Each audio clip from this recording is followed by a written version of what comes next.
Hello and welcome back to the channel this week. Today I put this new $139. Wow, for a lens. Anyway, excuse me. I put this $139 Viltrox 56mm 1.7 lens for Fujifilm to the test and see if it really is one of the best budget lenses out there. Pretty amazing, pretty light too. So if you're watching this video, you are looking for a budget prime lens for your Fujifilm camera. That does not kill your bank account. I'm sure you have seen the dozens of videos out there about this lens and are still wondering if it's for you. Viltrox has sent me and plenty of other YouTubers this lens for testing. I'm going to do at least a couple of videos on this thing. The first one is a general video that goes over the lens and what it does and does not do so well. The next one will be to compare this little lens right here with the Fujifilm 50f2. It's an inexpensive prime and I think they stack up pretty well together, but we're going to see. But that is not today's video. Today's video will be just to get acquainted with this new budget prime lens. If you own a Fujifilm camera, the lens choices are getting more and more interesting. The Chinese company Viltrox has a few offerings, but this latest lens is by far the most interesting, with its low cost and surprising performance. Low-cost lenses are, for the most part, of low quality and low performance. You know, cheap lenses, cheap quality, cheap performance. But this lens delivers on one of these areas, which makes its price point all the more interesting. There's that word, interesting, again. I gotta say, I've played around with this new lens quite a bit here, and I've discovered some things about it that maybe you should know about. Let's jump into some images that have taken over the past, I don't know, 3-4 days, and look at what this lens does well and where it may be lacking. So here we go. Okay, so here you go. The first issue. Wide open, as with a lot of lenses, you're going to get some vignetting on the edges. And as you can see here in the sky, we've got some vignetting. So with this shot here, you can see that where the plane of focus is, it's razor sharp. But we got some foreground out of focus issues. So as you can see, the foreground bokeh balls, as they put them, have a hole in the middle. It looks more like a donut instead of a nice, easy transition. So another shot here at 1.7, just to look at the background and to look at the bokeh in the background. And as you can see, coming up, even though the background is nice, the bokeh in the background looked more like footballs than they do a nice round ball. Now the next issue here is ghosting and flare, and actually with a lot of lenses you get this, and this lens is no different, especially wide open. Now the other thing about this lens wide open is that the backgrounds are very pleasing at 1.7. I really actually enjoy them nice and smooth. Now here at f8, you can see that, of course, it's just the f8 background. It's just a little bit more visible. I kind of like the 1.7 version better. Now, as you can see, this lens is really tack sharp, wide open. And with a lot of these images that I've got, I've tried to emphasize that point. So as you can see with these fake flowers here, we have a nice plane of focus at f1.7 right here out in the middle.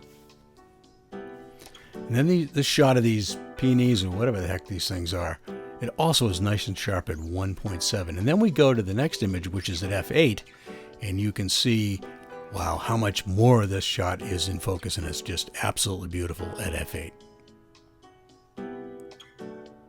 Now this shot was made at f8, and I just wanted to see how creamy the background was going to be if I focused just on the potatoes in the front. And as you can see coming up, that's what happened. Nice sharp foreground, all the way up to a nice, evenly out of focus background. So it has a nice pleasing effect to it. Now this lens does not close focus very close. Some lenses close focus better than this one does, but at 1.7 you can see that the depth of field is very shallow. With this shot here, I was mainly focused on that yellow seat in the middle. And I got the foreground in focus and the background just a little bit out of focus. And it was done at f5.6. Now this shot of this wrought iron chair is great at 1.7. It's nice and sharp. And the background is just slightly out. It really makes for a pleasing image. Now this shot here, these wrought iron chairs, it at f8, the depth of field is just enough to give you that feeling of what these chairs are like.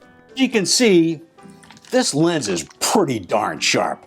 And the MTF chart that comes with it, that every lens manufacturer does for lenses, the MTF chart is done at 1.7 and it's also done at f8. And actually this lens performs better wide open than it does at f8 by a marginal, I mean very small difference. But pretty much edge to edge at 1.7, and at f8 just falls off a little bit in the corners. I think really the biggest problem with me is the lack of an f-stop ring. I love having my f-stop ring even if it's not marked, but this one has neither.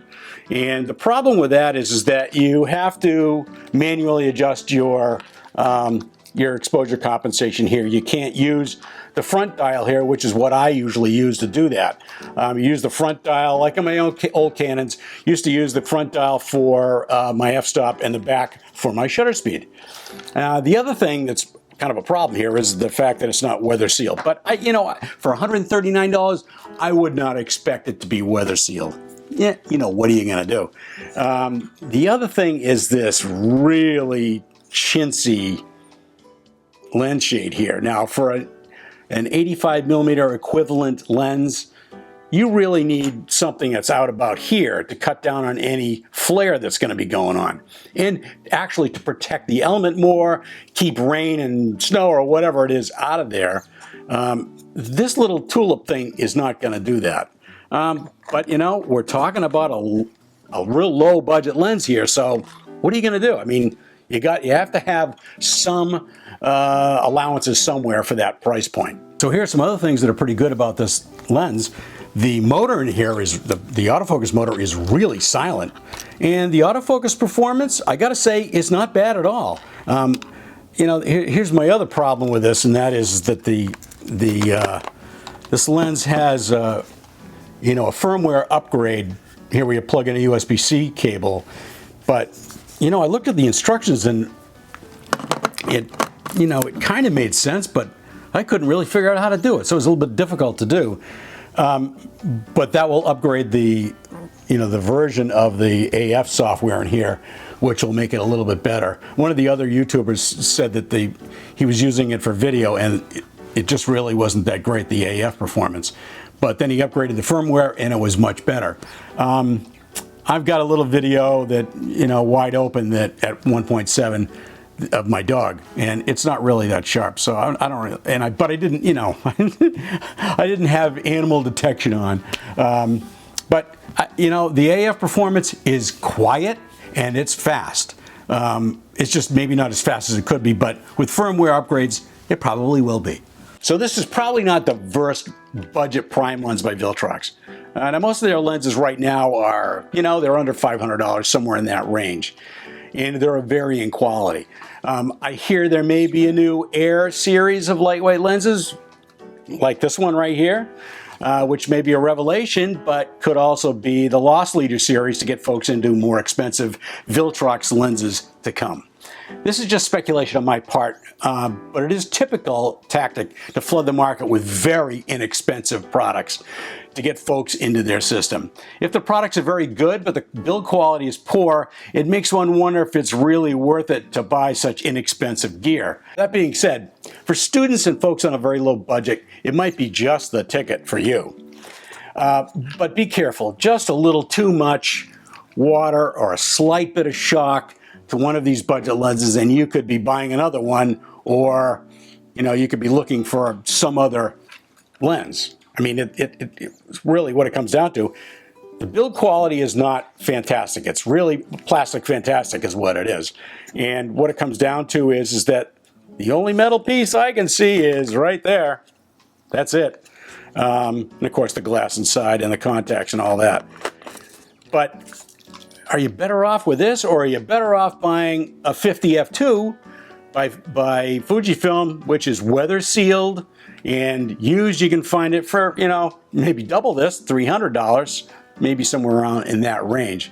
But this lens is not so bad. It's just that it's inexpensive and the build quality is not very good. So is this lens worth the money?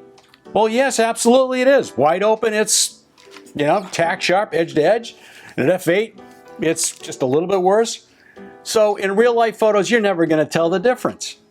So what do? Do you pay for something like this, $139? If you drop it, it's done. If you get it wet, it's done. Then what do? Do you just, you know, buy a new one? Well, that is an option. But, you know, if you spend the money up front and get something good, like, you know, the Fujifilm 50f2, which is very close to this, I would say you're golden. But you know what? For some people, this is going to be just the ticket. So, you know, if you want to check it out, why not?